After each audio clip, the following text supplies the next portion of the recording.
At pagkatapos ng 8 oras na biyahe mula Alabang, Muntinlupa, narating din natin ang kapital ng probinsya ng Aurora, ang bayan ng Baler. Halina't puntahan natin ang magaganda at makasaysayang mga lugar dito sa bayan ng Baler.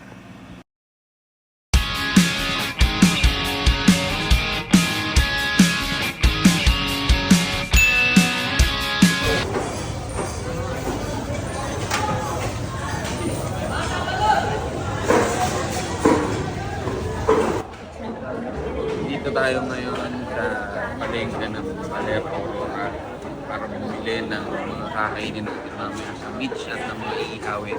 Tara!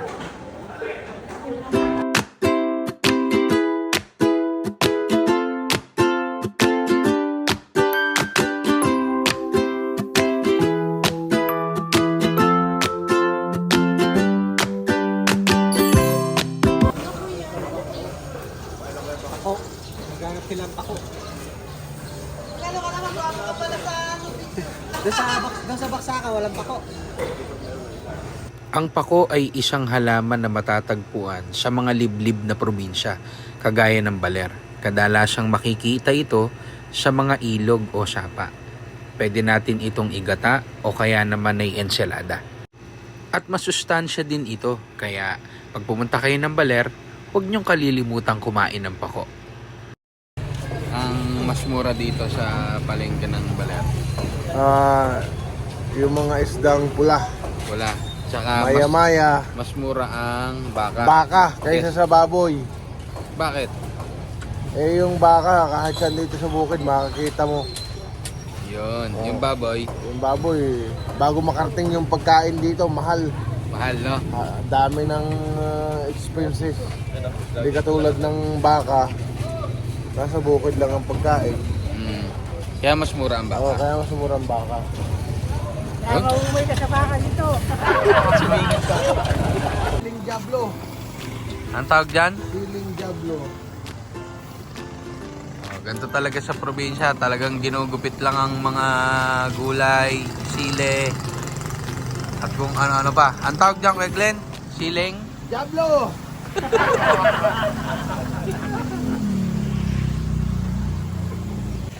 May isa demonyo to, sobrang anghang. Sarap yan. Oh, Dito tayo ngayon sa munisipyo ng Baler, Aurora. Pumunta na kami kagabi dito, kaya lang madilim. Ayan o, dyan madalas nagpipicture yung mga tao. Bakit, Glenn? Oo. Ayun yun, nasa kabila na yun. Yun yung ancestral house ng mga Quezon. Yung presidente ng Pilipinas. Ayun, kabila na yun. Yung may mga puno na yan. Mamaya pagbalik natin, puntahan natin. Puntahan tayo dyan. Sige, sige, sige. O, saan tayo ngayon pupunta? Oh. Mother Falls. San Luis. Oh, San Luis. San Luis. San Luis, O, kita-kits tayo doon.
Masaya na ako.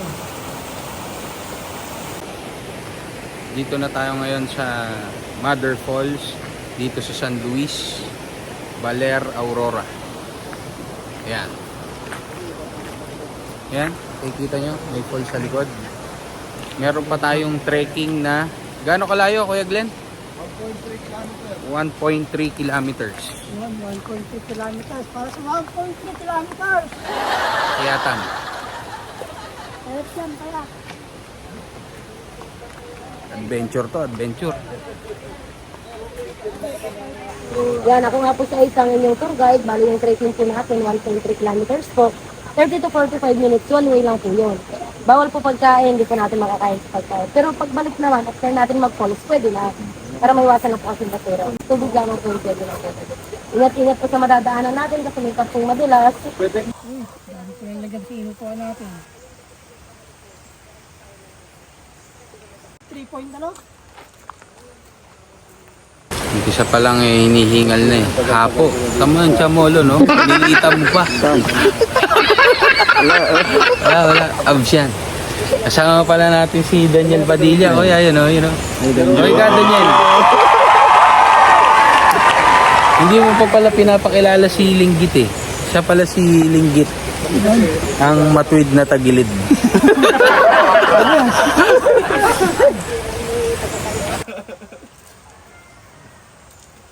Glenn Buko.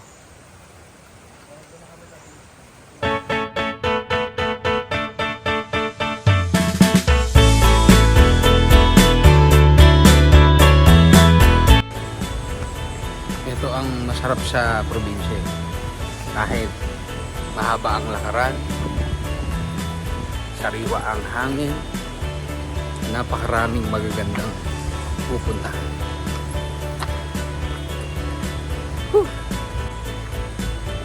Sa kilometrong lakaran sa bundok, kakayanin.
Yata na.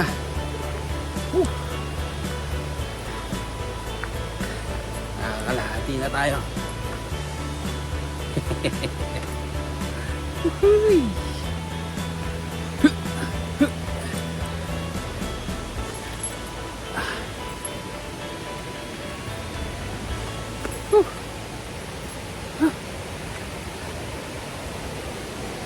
Lapit na.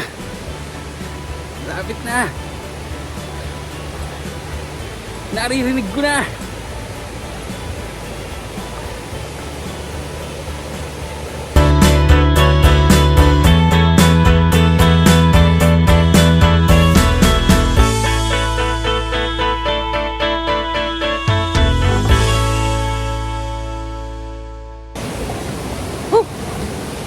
Talagang napakahabang lakaran. Pero sulit naman. Woohoo!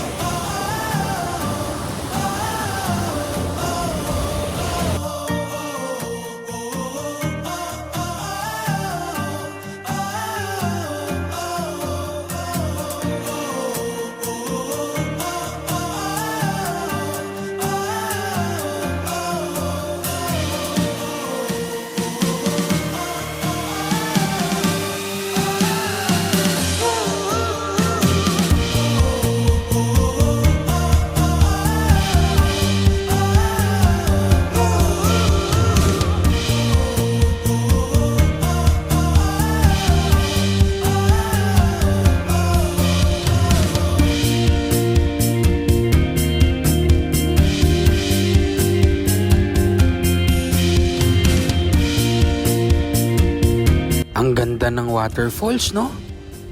Pero parang nagugutom ako. Ang haba ng lakaran eh. Tara, kain tayo. Mangan.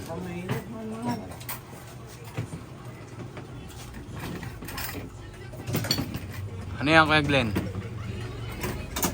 Papaitan. Yun. Haluin mo. Ingrid, Bigyan nyo kalamansi. para makita yung laman. Oh, meron na. Ayun o.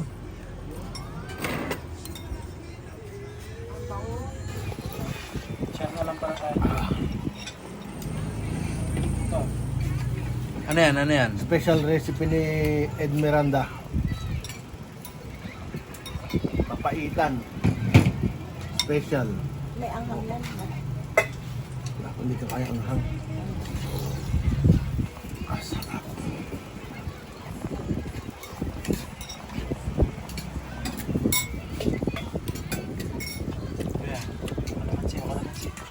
Kanya natin kaya. Okay, subo.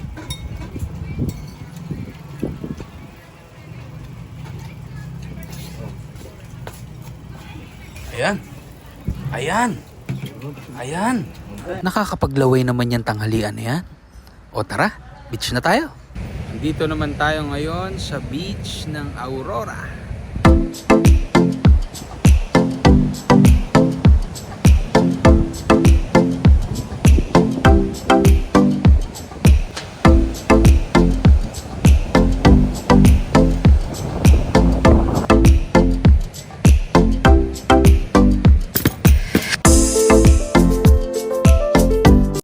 Akyatin naman natin ang isa sa mga sikat na puntahan dito sa Baler, ang Baler Lighthouse.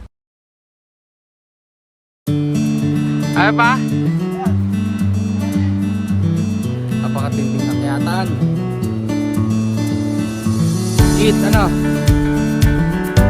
Ay! Yan.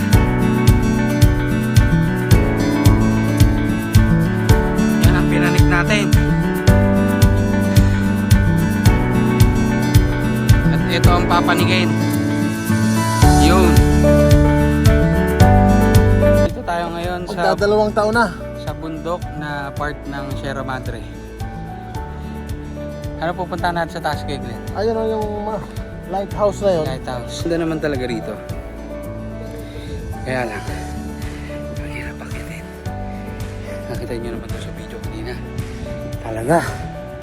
Sabi, ayun na yung lighthouse. Ha? Konti na lang. Sige, tira. Kaya pala nakakapagod palikin. Tingnan nyo kung gaano kaganda dito.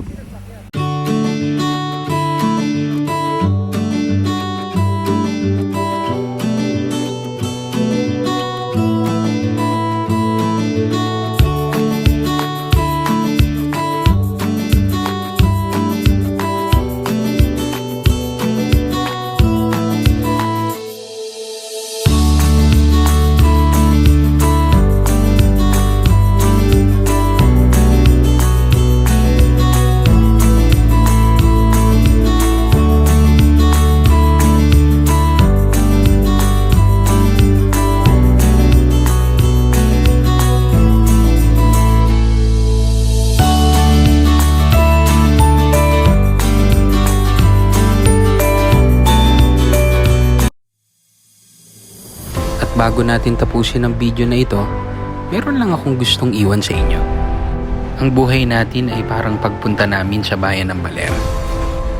Malayo ang lakbayin, marami kang kailangang pagdaanan, at kung minsan ay talagang nakakapagod din.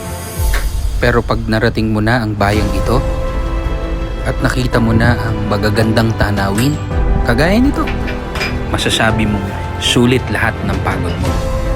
Ganon din ang buhay natin. Minsan, sa hinaba-haba na ng paglalakbay mo, talagang nakakapagod din. Minsan, nawawalan ka na ng pag-asa. Pero tanda mo, kaibigan, hindi ka nag-iisa. Balang araw, mararating mo rin ang tagumpay na iyong minimithi at tinatamasa. Kaya kung napapagod ka, magpahinga ka lang. Huwag kang susuko at huwag kang titigil. O paano? Hanggang sa muli. Please like, comment, share, and subscribe.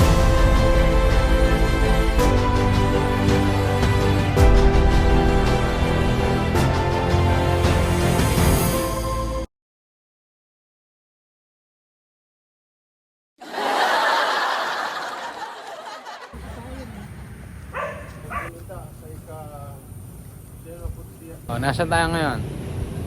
Toy, kaninong bahay to? Kay Manuel Quezon o kay Aurora? Ha? Bahay ni Quezon. Yun.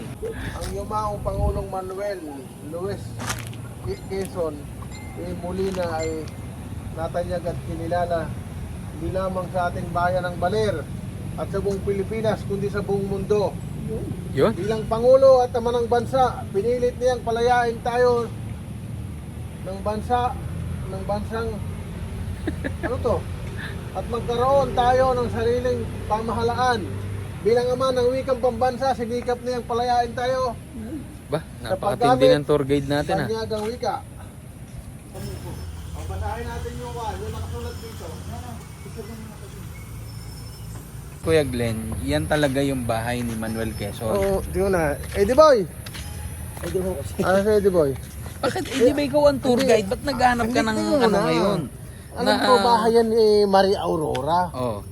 Sabi nga nung caretaker kay Manuel Hindi Quezon. yung caretaker, nag-cellphone lang yun doon sa loob. Oo. Eh, di ba ikaw native dito? Ganap ka pang kakampi ha. Hindi kayo taga rito.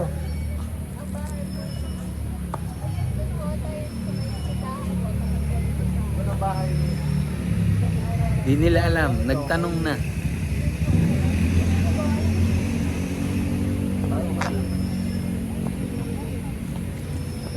Taga rito talaga si Aurora. Di ba? Oo, kasi taga rito pala Aurora niya. Oo. Pinipilit. Quezon Tol dati. Sige. Lahat niya may dagat na yan. Ah. Ed, ikaw native dito. Bahay to ni Quezon o bahay ni Aurora? Bahay niya tito mo? Site of this town, Baler, was born Manuel Luis Quezon, 19 August 1878. Indomitable crusader of the Philippine independence and social justice. Tour guide. Aurora Aragon Quezon, nabuhay noong 1888 hanggang 1949. Asawa ni Manuel Luis Quezon. Leader civico at pangunang-unang ginang ng bansa sa ilalim ng malasariling pamahalaan ng Pilipinas. Ipinanganak noong ikalabing siyam ng Pebrero taong 1888 sa Baler. Dito yun! Baler to, di ba? Oo. Ang Tayabas, ibig sabihin yung Baler, Tayabas, ang probinsya. Ngayon, sakop ng lalawigan ng Aurora. Inihiwalay ko, ang pagkakaalam ko, inihiwalay yung Aurora sa Quezon noong 1978. Dahil, Dahil sobrang laki ng probinsya ng Quezon. yun? Kaya ang nangyari, ginawang probinsya na din ng Aurora. Nag-aral sa paaralang normal ng Pilipinas. Ikinasal sa Hong Kong. Mr. President, kung nag-abot tayo ng henerasyon, presidente ka, senador ako.